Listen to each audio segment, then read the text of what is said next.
Hello friend, welcome back to Civil Gyan. आज हम करने वाले हैं बेसिक मटेरियल के और कुछ लिमिट स्टेट मेथड से संबंधित कुछ क्वेश्चन जो कि आरसीसी से होंगे आपके।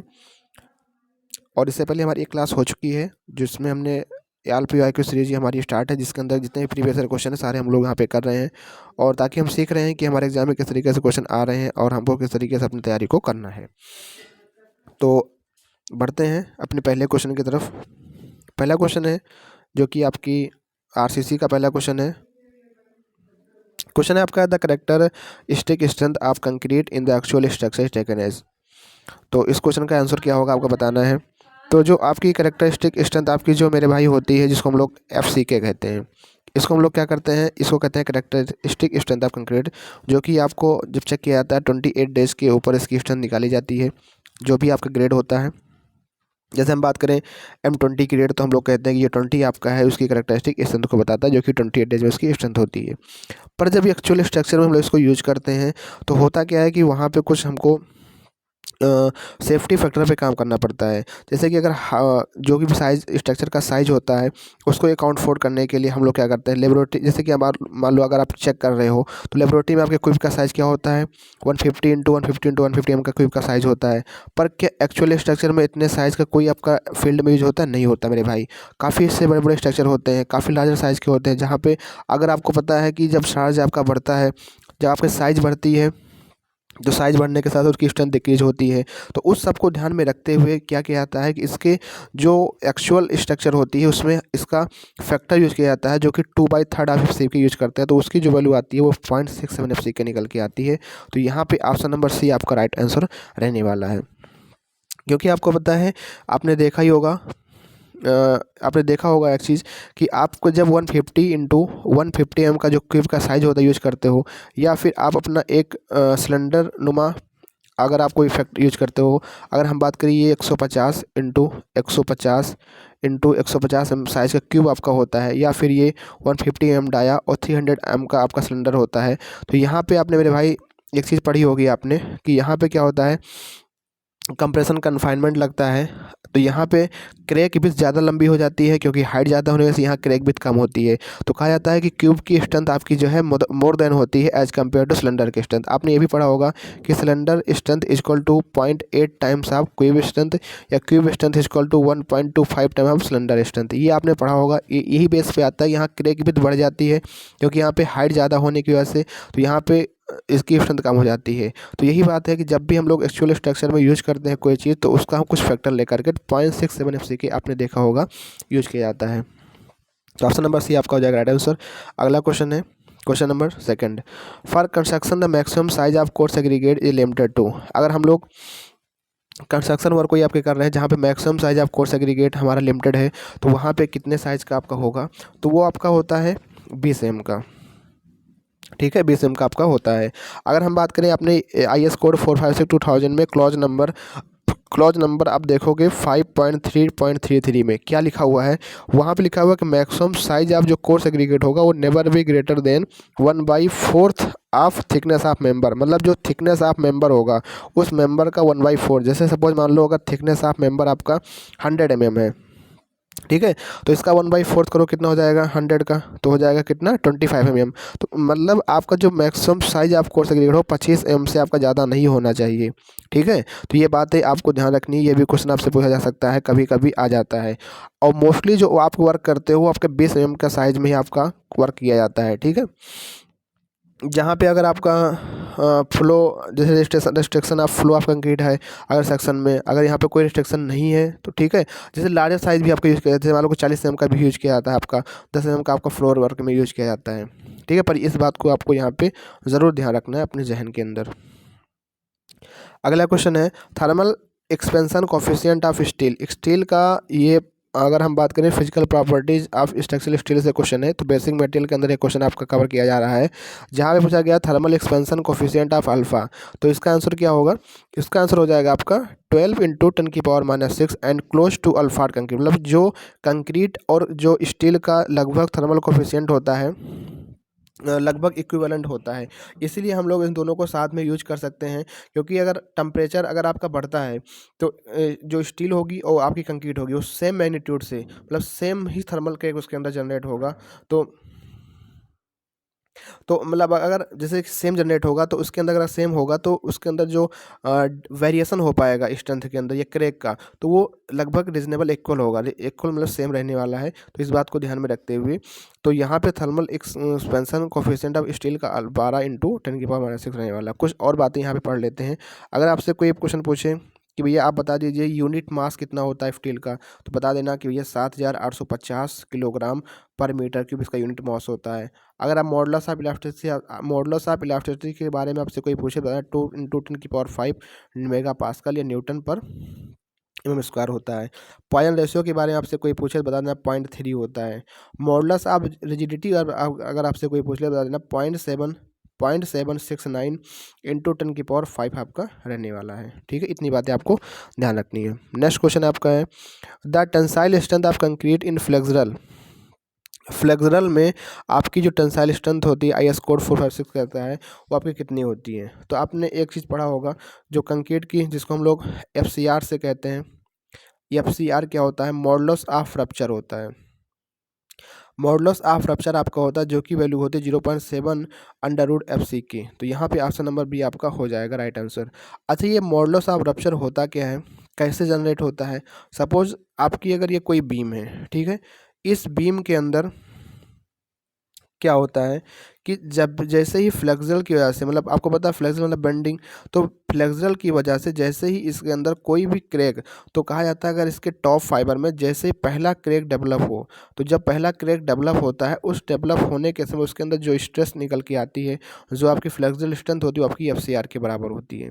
ठीक है मेरे भाई, तो यही आपको जैसे ही पहला क्रैक डेवलप हो उस क्रैक के समय जो उसके अंदर रप्चर स्ट्रेंथ होती है, जो स्ट्रेंथ निकल के आती है वो आपके 0.7 √FC के बराबर होती है। नेक्स्ट क्वेश्चन है modulus of rupture of concrete gives. अभी आपने जो पढ़ा मॉडुलस ऑफ रप्चर वही बारे में बताती है। तो मॉडुलस ऑफ रप्चर क्या बताता है? ये आपकी टेंसाइल स्ट्रेंथ को देता है, डायरेक्ट टेंसाइल को नहीं देता, डायरेक्ट कंप्रेसिव, ये टेंसाइल स्ट्रेंथ को देता है आप देखेंगे अंडर बेंडिंग कंडीशन में। बेंडिंग कंडीशन मतलब कि बेंडिंग में ही आपको बताता है कि बेंडिंग होने पर कितनी इसकी स्ट्रेंथ है या इसकी कितनी फ्लेक्सिबल स्ट्रेंथ है। ऑप्शन नंबर सी आपको क्या हो जाएगा यहाँ पे राइट आंसर यहाँ पे रहने वाला, मतलब टेंसाइल स्ट्रेंथ देगा पर अंडर बेंडिंग कंडीशन में देने वाला है।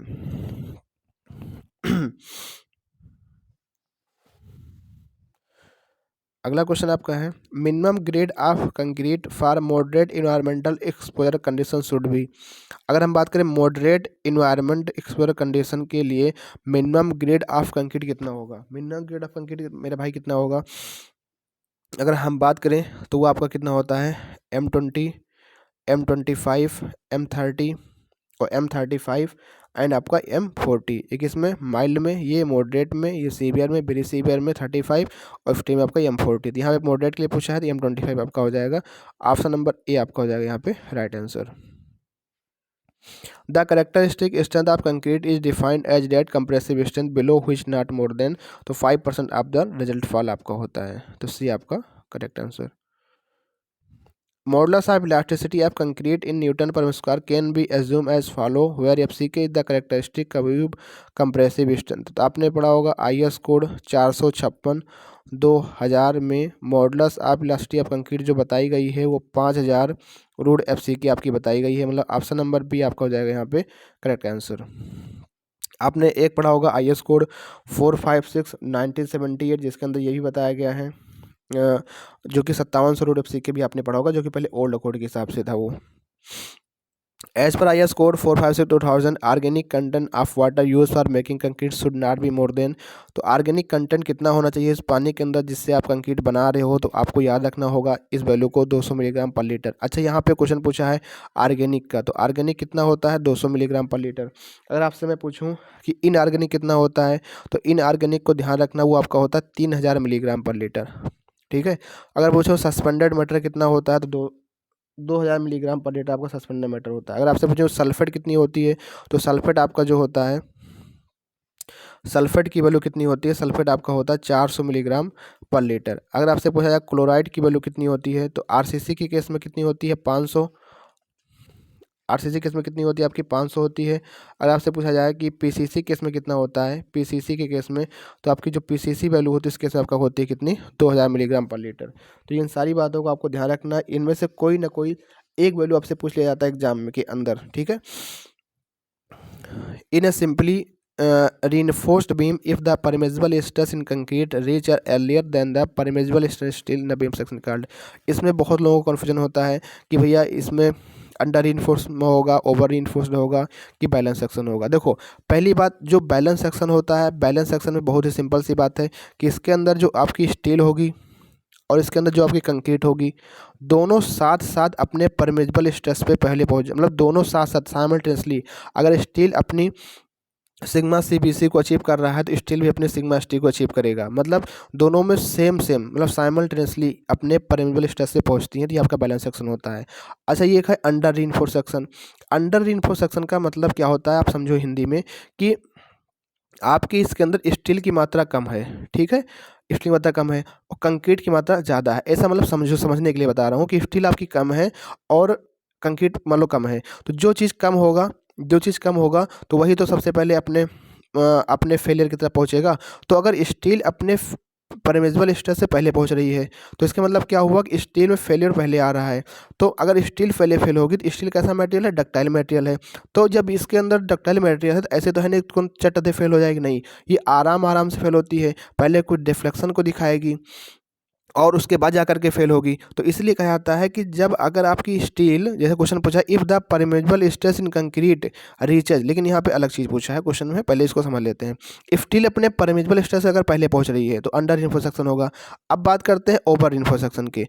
ओवर रीइंफोर्स मतलब क्या है, स्टील बहुत ज़्यादा है, भैया अमीर आदमी है, स्टील बहुत ज़्यादा है, कंक्रीट आपका कम है, तो जो स्टील बहुत ज़्यादा है तो ये फेल तो होगा नहीं, कंक्रीट इसमें अपने सिग्मा सीबीसी को अचीव करेगा। जब कंक्रीट अचीव करेगा, कंक्रीट पहले फेल होने पहुंचेगा, स्टील से कोई मतलब नहीं रहेगा, तो कंक्रीट आपका कैसा मटेरियल है, ब्रिटल मटेरियल है, तो ये चट फेल हो जाएगा। इसके अंदर ब्रिटल फेलियर होता है, मतलब चट मतलब क्या होगा कि आपको जरा सा भी मौका नहीं मिलेगा कि आप घर से बाहर निकल पाओ। तो इसीलिए आईएस कोड कहता है कि आप ओवर रीइंफोर्स सेक्शन डिजाइन मत करो, क्योंकि इसके अंदर ब्रिटल फेलियर होता है, इसमें स्टील की मात्रा ज़्यादा होती है, अनइकोनॉमिकल भी होता है, हमारे लिए सही भी नहीं होता है। और इसके लिए आप बैलेंस सेक्शन डिजाइन कर दो या फिर अंडर रीइंफोर्स सेक्शन डिजाइन कर दो। यहाँ पे क्वेश्चन क्या पूछा, if the permeable stress in concrete reaches earlier than the permeable stress in steel, मतलब कंक्रीट में स्ट्रेस अपने पहले पहुंच रही है तो कौन सेक्शन होगा आपका, ओवर रीइंफोर्स सेक्शन आपका रहने वाला है, ठीक है। तो आपने ये भी सुना होगा कई जगह क्वेश्चन आपने देखा होगा कि एक्सयू की वैल्यू लेस देन क्या होती है, एक्सयू लिमिटिंग से होती है, किस केस में, अंडर रीइंफोर्स सेक्शन के केस में एक्सयू लेस देन एक्सयू लिमिटिंग होता है। एएसटी की वैल्यू क्या होती है, लेस देन एएसटी लिमिटिंग आपकी होती है। एमयू की वैल्यू क्या होती है, लेस देन एमयू लिमिटिंग होती है, ठीक है। तो आपने ये जो पढ़ा है ये कुछ इस तरीके से होता है, जैसे मान लीजिए आपकी यहाँ पे क्या है, एक्सयू लाई कर रही है, ये आपकी एक्सयू लिमिटिंग है, तो एक्सयू लेस देन एक्सयू लिमिटिंग हो गई, तो यहाँ पे जो आपकी स्टील होगी, इस साइड में आपकी जो स्टील पड़ी होगी उसकी वैल्यू एसटी लिमिटिंग से कम होगी, एमयू इसके अंदर जनरेट होगा, जो मोमेंट ऑफ रेजिस्टेंस वो एमयू लिमिटिंग से आपका कम होगा। तो ये सारी बातें इसके अंदर रहने वाली हैं, तो आप समझ गए होंगे। अगला क्वेश्चन की तरफ बढ़ते हैं। एज पर IS code 456 splitting tensile strength of concrete may be estimated from compressive strength FCT। जब आपकी स्प्लिटिंग टेंसाइल स्ट्रेंथ होती है, आप कैसे निकालते हो, तो आपने अभी इससे पहले आपने एक फार्मूला पढ़ा था, आपने पढ़ा था FCR, आपने क्या पढ़ा था, FCR, जो कितना होता है 0.7 रूट FCK होता है, FCR होता है। फिर एक होता है FCT, जिसको हम लोग कहते हैं FCT स्प्लिटिंग टेंसाइल स्ट्रेंथ, जो कि होता है 0.66 टाइम FCR, मतलब FCR का भी जो FCR होगा वो FCK का 0.7 टाइम्स होगा और FCT जो होगा 0.66 टाइम FCR के होगा। अब FCR की वैल्यू यहाँ रखोगे तो कितना हो जाएगा, 0.66 इंटू 0.7 रूट FCK, 7×42, 7×42 4 46, तो 0.462 रूट FCK। क्या ऑप्शन में कोई 0.462 रूट FCK आपका है, कोई ऑप्शन नहीं है। SSC ने यह क्वेश्चन पूछा था और SSC ने ये क्वेश्चन सेम दिया था, ठीक है। तो यहाँ पे जो लोगों ने ये आंसर किया था उनका सही था, पर ये आंसर में आपका ऑप्शन ये होना चाहिए, ठीक है।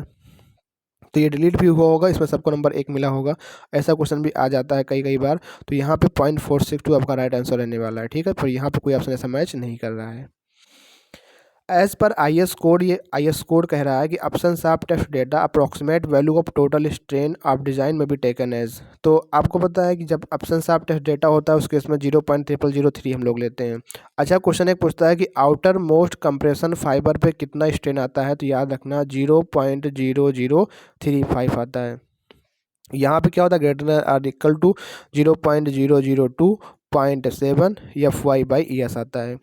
अच्छा, ये क्वेश्चन पूछता है कि एक्सियल कंप्रेशन में कितना आता है, 0.002 आता है। ठीक है, तो ये भी ध्यान रखना, ये भी ध्यान रखना, ये भी ध्यान रखना।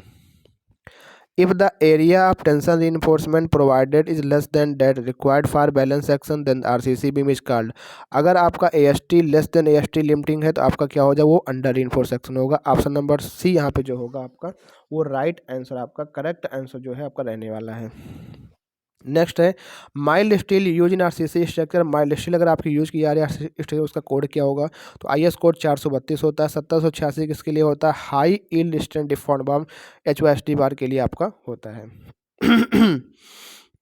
और ये जो 1566 है ये किसके लिए होता है, ये आपका होता है हार्ड ड्रॉन स्टील वायर के लिए।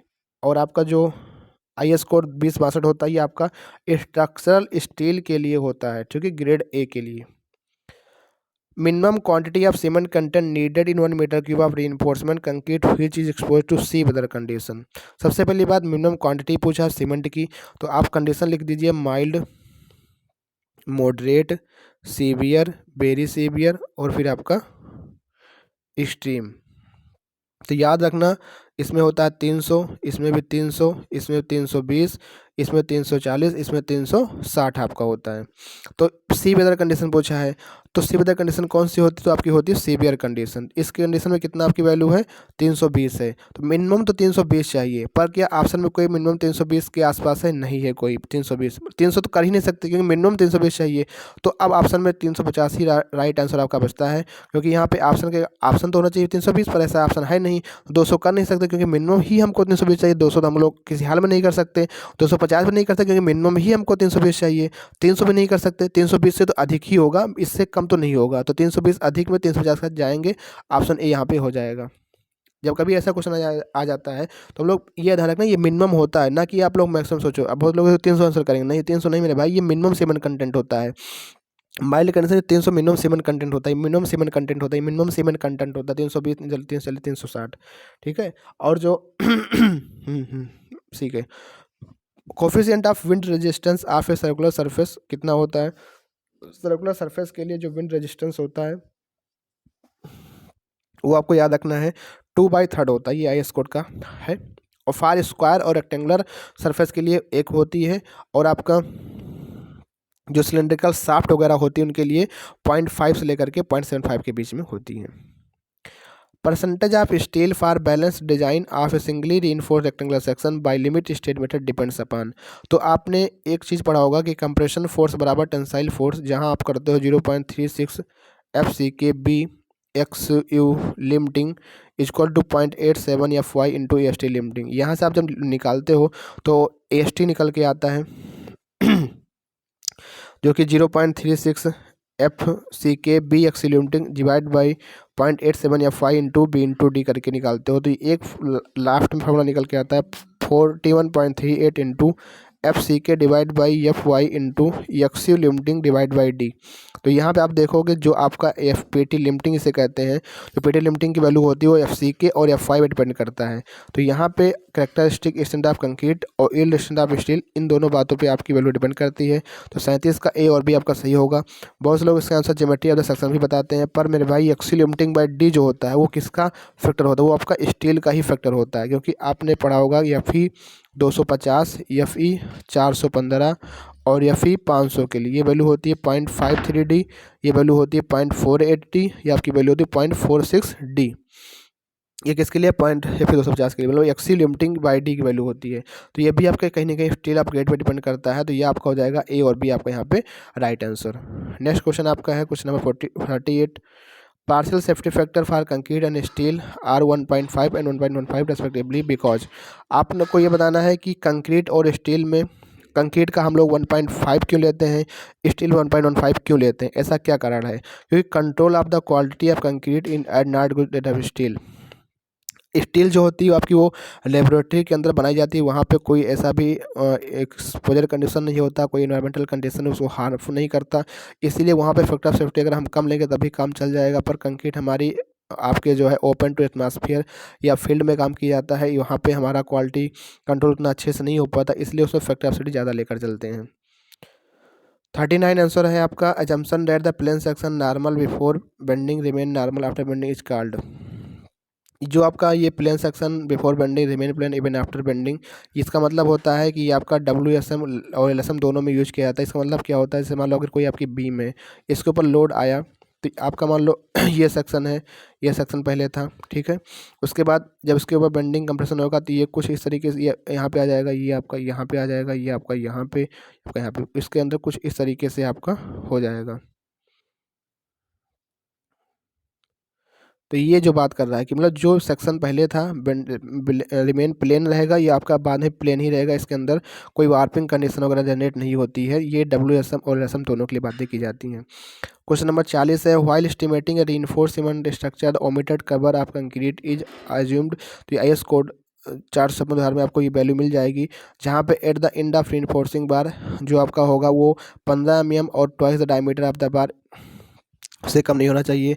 थिन स्लैब के अंदर बात करें 12 mm minimum diameter of the बार होना चाहिए। फॉर इन्फोर्सिंग लॉन्गिट्यूडनल बार के बारे में बात करें तो 25 mm minimum diameter of the target which are is more. तो यहाँ पे सारी बातें आपकी सही रहने वाली हैं।